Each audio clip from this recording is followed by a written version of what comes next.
My wife said she wanted to see other people, so I walked away, let silence do the talking, and built a new life with the one she never noticed before. I think it is time we both see other people. That is what she said. With a butter knife in one hand and an open jar of blackberry jam in the other, Doug did not drop his mug. He did not freeze. He just blinked once, as if trying to determine whether he had actually heard the words or just imagined them. The jam, dark and glossy, smeared across her toast like nothing had happened, like she had not just detonated 27 years of shared life over breakfast. He set his mug down slowly. Ceramic touched the wood table with a soft tap. "If you insist," he said, his voice level, almost too quiet for the room. Megan looked up, her expression a cocktail of mild surprise and practiced calm. She tilted her head. "That is it. You are not even going to." Doug raised a brow, then reached for the sports section. "You are an adult. You make your choices." She blinked now. A flicker of something passed through her eyes, doubt, maybe, or annoyance that the script was not playing out the way she had rehearsed in the mirror. But Doug was done offering performances. "Listen, quick break. We set a goal to hit 10,000 subscribers, so tap subscribe if you are liking these wild stories of betrayal. Now, let us get back to the madness." The rest of the breakfast was silent, except for the occasional crunch of toast and the shuffling of newspaper pages. Megan tapped her phone screen, checked her messages, and Doug noted it, smiled a little too fast, a little too wide.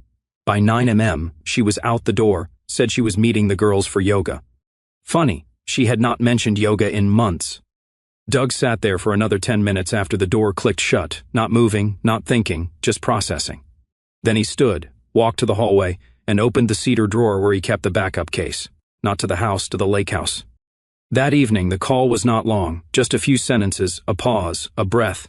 "Elise, it is Doug," a rustle on the other end. She sounded cautious. "Doug. Hey, everything okay?" He stared out the kitchen window where the hydrangeas she planted 2 summers ago drooped under late spring rain. She said, "It is time we see other people." A longer pause. Then, "I am not calling to complain," he added quickly, already anticipating pity. I need a change of scenery, and I figured you might understand." Her voice softened. "You going to the lake?" "Yeah, I will bring wine." He hung up, exhaled once, and finally allowed himself to feel something. But not anger, not sorrow, just a strange electric stillness, like the moment before a system reboots. Later that night, Megan returned, her hair damp, the faint smell of someone else's cologne clinging to her clothes. She did not notice that his suitcase was gone. She did not notice that half the photo albums were missing from the den shelf. She definitely did not notice the empty hook where the lake house keys used to hang. She poured herself a glass of wine and turned on the T5, chuckling at a show he used to watch with her once. Doug was already miles away by then, watching the same rainfall over Lake Pendo Ryle with a bottle of Glenlivet in one glass. Just one. The old him would have fought, would have demanded answers, begged for clarity, asked why. But the old Doug was obsolete. She had made that clear. And as a retired systems analyst, Doug knew when the software breaks, you do not scream at it. You replace it quietly, efficiently, without warning.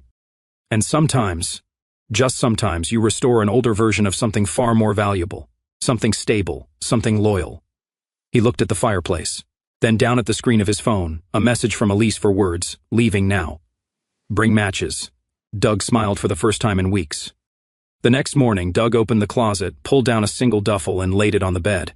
No frantic packing, no tears, just methodical movement like a man preparing for a fishing trip, not a marital ejection.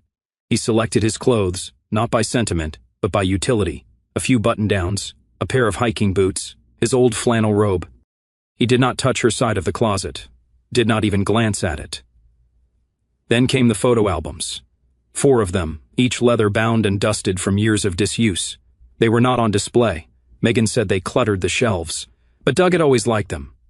His fingers hovered over the spines. One had a Polaroid of them in 1999, smiling outside their first house, faces younger but just as uncertain. He slid it into the box. Not because he wanted to remember, but because she had already started forgetting. He left a note on the counter. "No grand farewell, just taking some time. Do not wait up, D." Then he backed his truck out of the driveway and pointed it north toward Lake Pendo Ryle. The house by the lake had been their retirement dream, until Megan decided dreams were dull. So Doug finished the renovation himself, refinished the deck, rewired the plumbing, even put in a new wood stove, which she had called too rustic for her Pinterest boards. Now it was home. The moment he unlocked the door, something shifted. Not peace exactly, not yet, but clarity.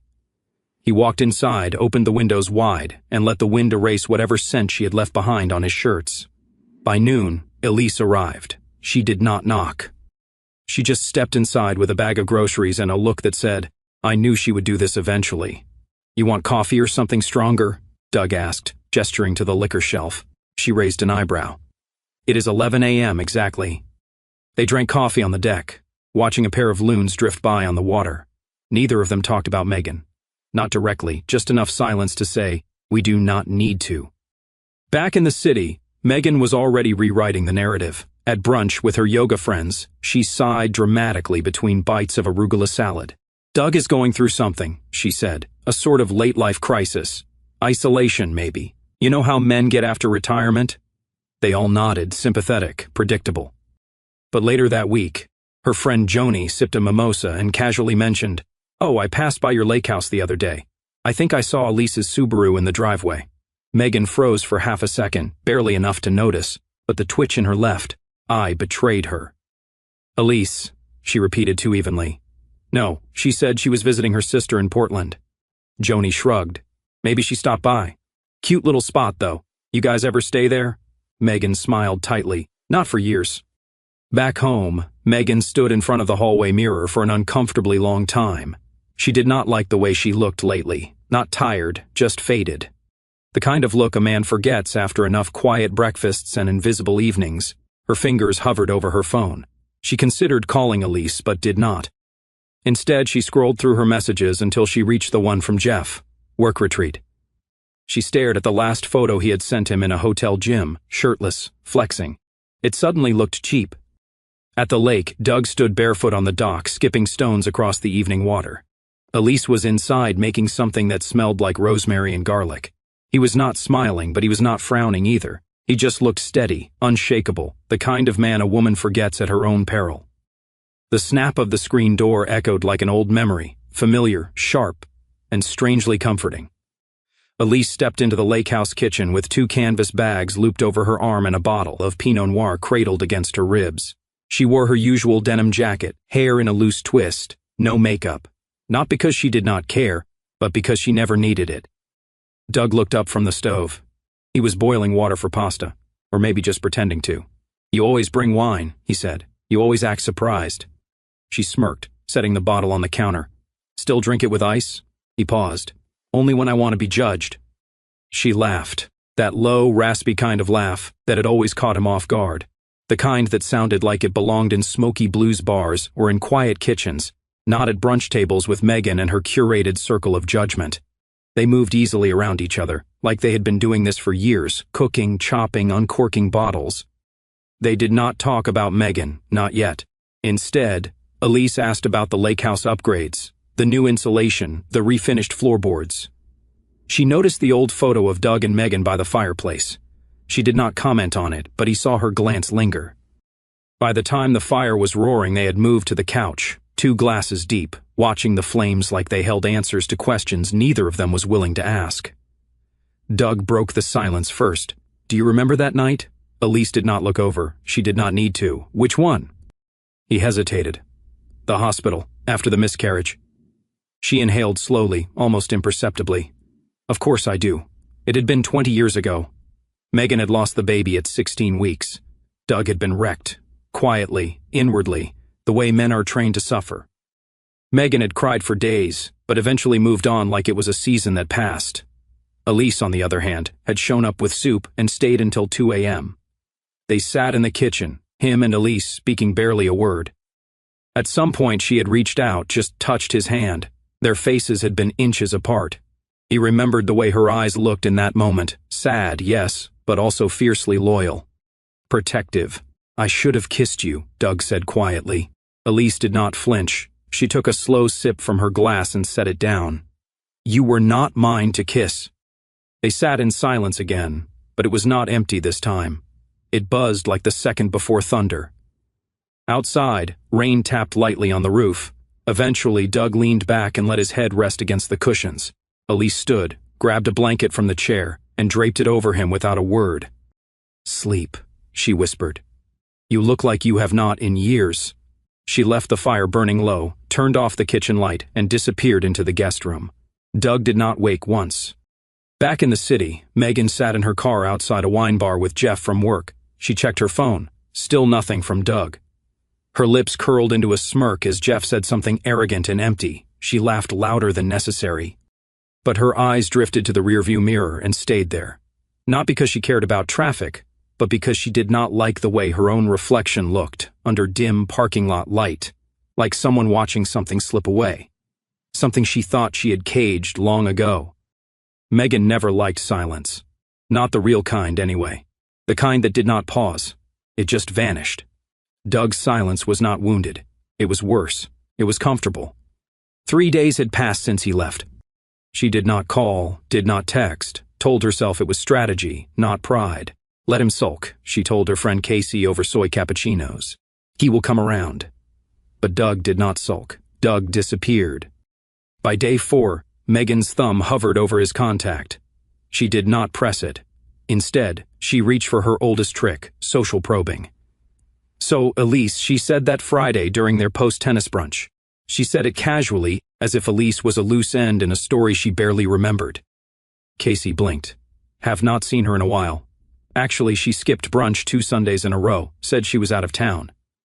"Portland, right?" Megan asked quickly. I think that was last month. Said something about needing fresh air, lake something." Megan's fork stopped mid-air. Her smile did not. Later that afternoon, she drove. Not out of jealousy, Megan told herself, but out of curiosity. It was her right, was it not? She helped pick the tile in that lake house. It was practically hers. The gravel crunched under her Lexus tires as she coasted past the narrow bend that opened onto Doug's property. She slowed, headlights off. The lake house looked occupied, cozy even. Warm yellow light flickered in the windows. The porch lamp was on. Shadows danced behind the drawn curtain. 2 figures not facing each other but near, too near.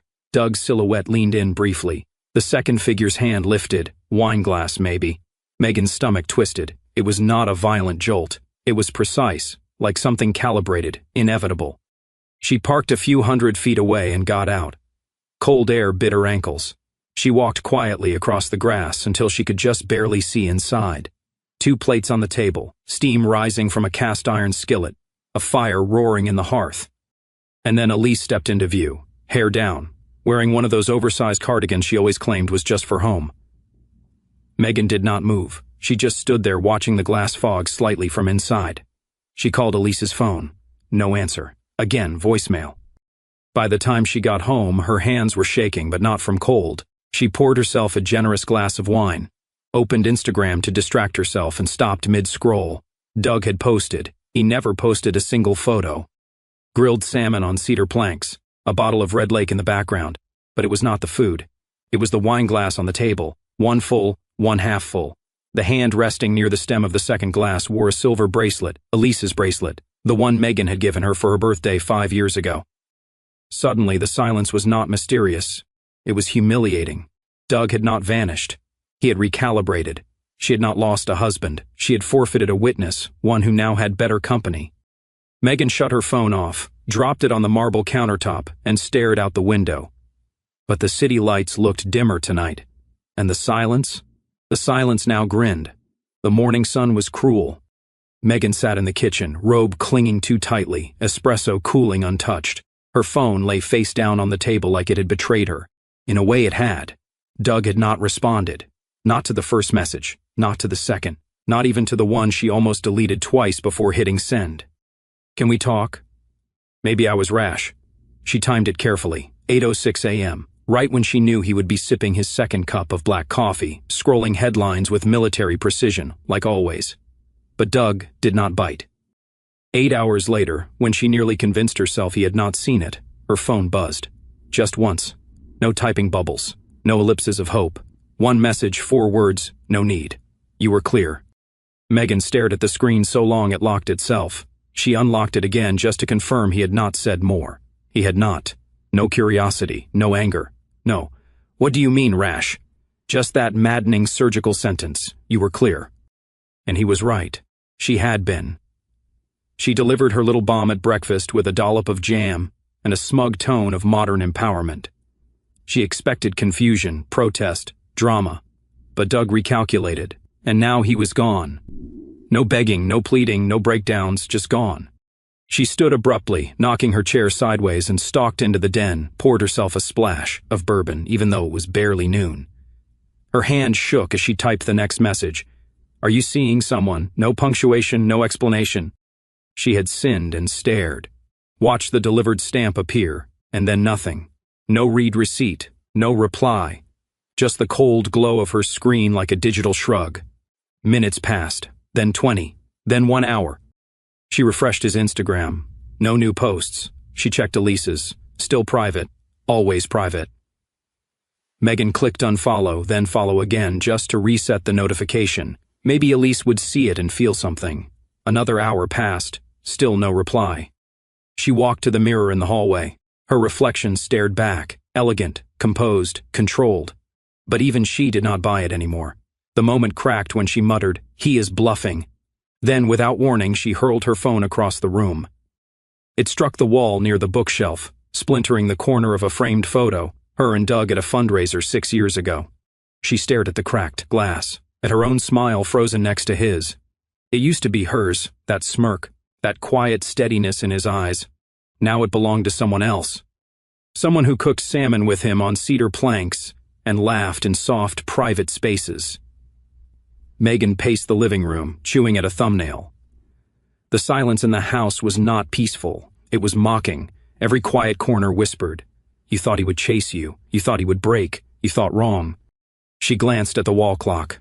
5:17 p.m. Doug still had not replied. Her mind raced. Maybe Elise was just being a friend. Maybe Doug was testing her. Maybe he was just pretending. But beneath those fragile excuses, the truth pressed hard. Megan had fired a shot, expecting smoke, and got a precision strike instead. Doug was not pretending. Doug was done. She rehearsed the moment 3 times in the car mirror. Hair down, loose curls, check. Light makeup, just enough to say, "I am still the woman you married, not I am trying too hard." Check. The navy blue dress cut just above the knee that Doug once said made her look dangerous in a good way. Check. Megan stood at the foot of the lake house steps, smoothing the fabric with sweaty palms. The gravel crunched beneath her heels as she walked up, each step stiff with denial. The sun was just dipping behind the trees, casting long gold shadows across the porch. Perfect time for a heartfelt talk, she told herself. A little nostalgia, a soft apology. A door left cracked just enough for the past to walk back in. She knocked, a pause, then footsteps. But when the door opened, it was not Doug. It was Elise. Hair wet, wrapped in a towel that clung like an afterthought. Steam curled from the hallway behind her. Her face, flushed and makeup-free, held no surprise. No fake smile, just calm. Megan blinked, trying not to react. "Hey, I was just in the area," she said, voice rehearsed, tone casual. Elise tilted her head like she'd just spotted a squirrel that did not belong on the porch. "Were you?" she said softly. Not warm, not hostile, just indifferent. Before Megan could answer, Doug appeared behind her. He was not in flannel, not this time. He wore a slate gray sweater and jeans, barefoot, looking like a man entirely at home. His hand landed on Elise's shoulder, lightly, naturally, as if it had been there 100 times before. Megan felt it before she saw it. Her knees buckled slightly, like someone had unhooked the cables holding her up. Doug did not flinch. He did not stiffen his smile or blink twice. He just looked at her like she was the mailman, expected, unremarkable. "Hi," he said. Not a welcome, not a question, just a syllable of polite acknowledgement. Megan forced a smile so wide it almost cracked. "You look well." Elise stepped aside just slightly. Not an invitation, more like making room for air. Doug did not move. "Do you have a minute?" Megan asked, suddenly aware that she was still holding her clutch like a weapon. Doug exchanged a glance with Elise, one she was not privy to. Then gently he said, "We are actually in the middle of something." The words were not cruel. They were worse. True. Megan's throat tightened. She tried to pivot. "I just wanted to make sure you were okay." Doug's hand never left Elise's shoulder. "I am." Her voice cracked just slightly. "This is not how it was supposed to go." He nodded slowly. "You are right." Then Elise turned to him and said, "I will finish setting the table," and disappeared into the house, leaving Megan outside, still smiling, still clutching her little black clutch, like it held her dignity. Doug stepped forward half a pace. "You said you wanted to explore other options. This is one." Her eyes scanned his face for something: pity, anger, a flicker of doubt. But there was nothing left to grab, nothing to twist. He was already gone. She was just late in noticing. "I did not think you would," she began. But he raised a hand, not to silence her, just to stop the performance. "I know," he said. "You thought I would wait." And with that he turned, walked back inside, and closed the door behind him. Not slammed, closed. The kind of closing you do not come back from. The next evening, Megan returned.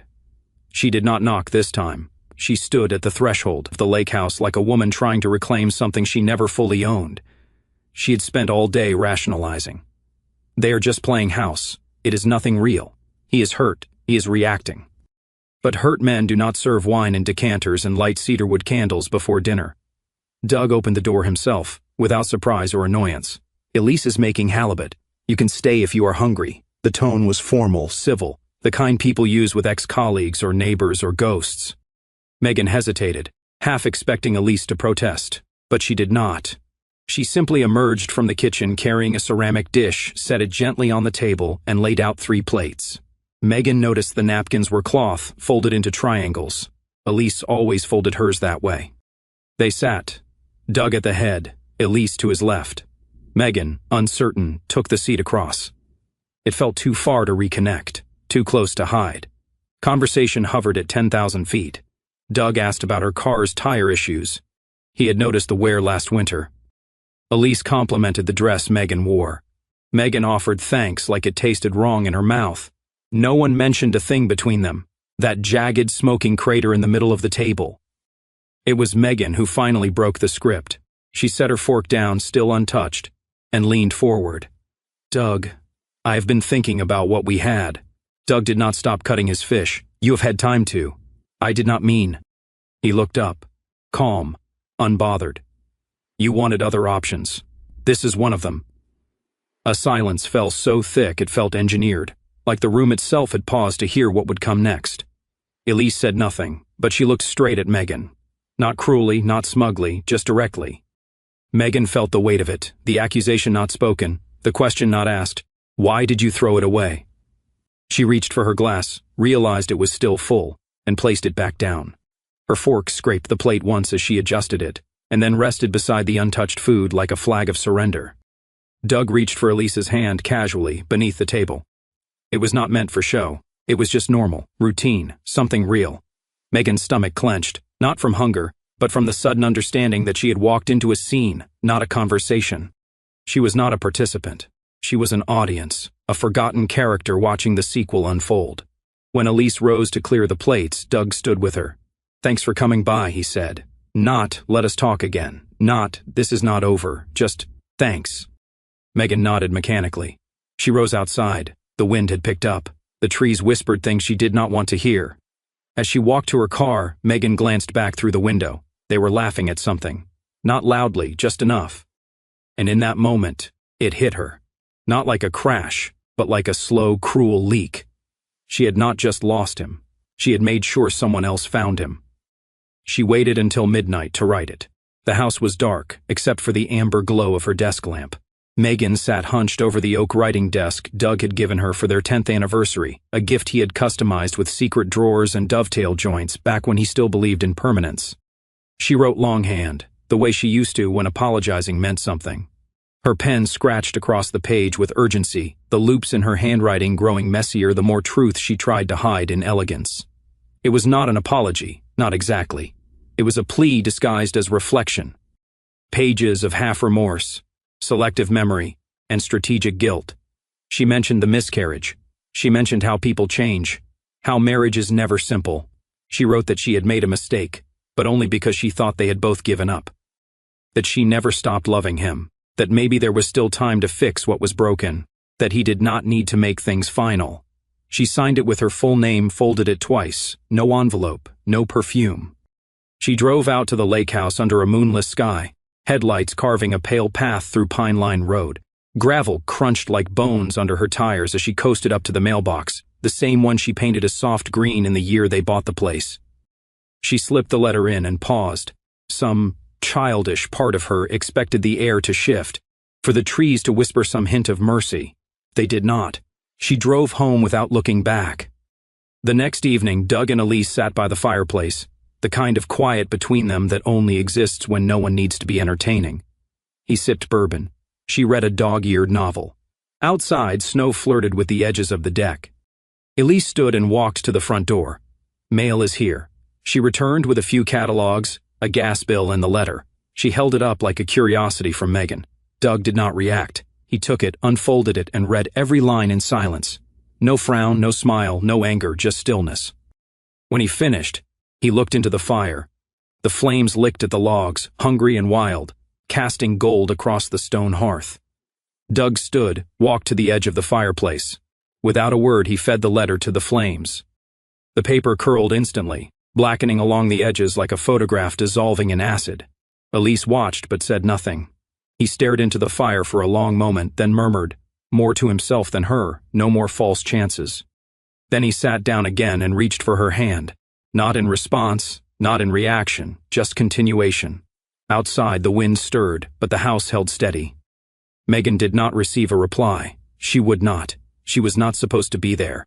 That is what Megan told herself the second her Lexus screeched into the driveway. Elise's silver Subaru was parked too neatly in front of the garage. The same spot Megan had claimed for decades with a flick of her wrist and a sigh through her teeth. That stupid old car, always smelling like peppermint gum and pine cleaner, now looked like a territorial flag planted squarely in Megan's past. She slammed the door shut harder than she needed to, marched across the lawn like it was still hers to march. The curtains were open, the porch lights on. Through the front window, she saw Doug in the living room. He was sorting through a crate, records, his records. The jazz vinyls she always said were good background noise for cleaning. His back was to her, slow, methodical.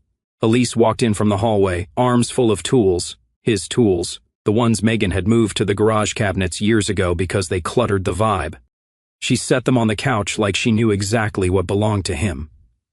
Megan did not knock. She barged in. The door was not locked. Doug did not even flinch when she stepped inside. "Why is she here?" Megan's voice cracked between fury and panic, the pitch unfamiliar to even her own ears. Elise glanced up. She did not look startled, just mildly inconvenienced. Doug stood slowly. His eyes were calm, resigned. The kind of expression you wear at a funeral you saw coming for years. "She is part of my life now," he said, just finishing the last page. "The last page?" Megan echoed, breath catching. "This is our house." Doug looked around. "No, it was. I have already signed the transfer. My name is coming off everything next week. You do not get to do that," she said louder now. "Not with her. Not with her." Elise did not speak. She just turned and picked up another crate. Doug watched her with something Megan had not seen in years, quiet regard. "She was my friend," Megan hissed. "Mine." Doug did not shout, did not even raise his voice, just said flatly, "She was." Megan's mouth opened, then closed. He stepped forward. Not threatening, just clear. "You threw us both away. I just did not realize it at the time." The words landed like a dropped cinder block. Megan stood there, breath shallow, heartbeat pounding like a warning siren in her ears. The room around her, her curtains, her art, her chosen light fixtures, suddenly looked foreign, decorated for a woman who no longer existed. Elise crossed behind her, carrying another box. She paused just long enough to glance at Megan, not with pity, with finality. Megan did not move. Could not. She had wanted options, choices, open doors, and wide margins. But now she understood. Every choice is a wager, and she had bet against the one man who never played games. Doug did not look back as he picked up the crate of jazz records and walked out the door behind Elise. No flourish, no parting words, just silence. And for the first time, Megan realized the silence was not coming from him. It was echoing inside her. The sun dropped low over the lake, brushing the water in copper and quiet gold. Doug sat back in the old porch chair he had refinished last spring, its cedar arms warm under his forearms, the rhythm of the world finally sinking to his own pulse again.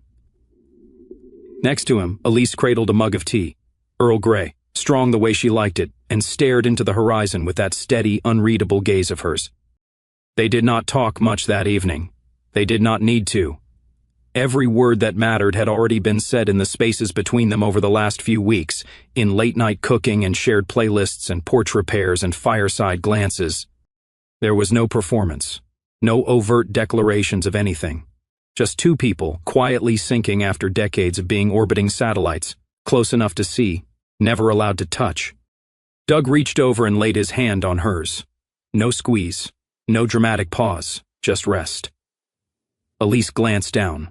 Her thumb brushed over his once, then returned to her cup. Behind them in the distance, Megan's house, now hers alone, sat wrapped in silence. Not the comforting kind. The kind that feels like a mouth sealed shut after a scream that went unheard. The moving van idled at the curb. Two workers moved like shadows across the driveway, wheeling out Doug's final boxes, old woodworking tools, a few paintings he had actually liked, and the humidor Megan always complained made the den smell like an old man's regrets. Inside, Megan stood in the upstairs window. Her eyes followed every motion as if she might reverse them by sheer force of will. She did not wave, did not cry, did not even open the glass. She just watched. Doug did not look back, not once. No long glance at the life he built and left behind. No farewell to the woman who thought his patience was infinite. She had gambled on permanence, but permanence does not exist when it is taken for granted. Out on the porch, Elise finished her tea and set the cup down with a soft clank. Doug exhaled slowly and watched the light shift as the sun slid beneath the waterline, smooth as a curtain being drawn. A bird called in the distance, some kind of loon. Elise leaned back, eyes half closed. I like it here. Doug smiled without looking at her. Me too. The last box slid into the truck. The door shut, the van pulled away, and somewhere behind a double-pane window, a woman who once believed she had the upper hand stood frozen in the ruins of her own arrogance. There was no slamming door, no final scream, just the gentle roll of tires on gravel, and a man who simply left with her best friend, her blind spot, her constant, and never once looked over his shoulder.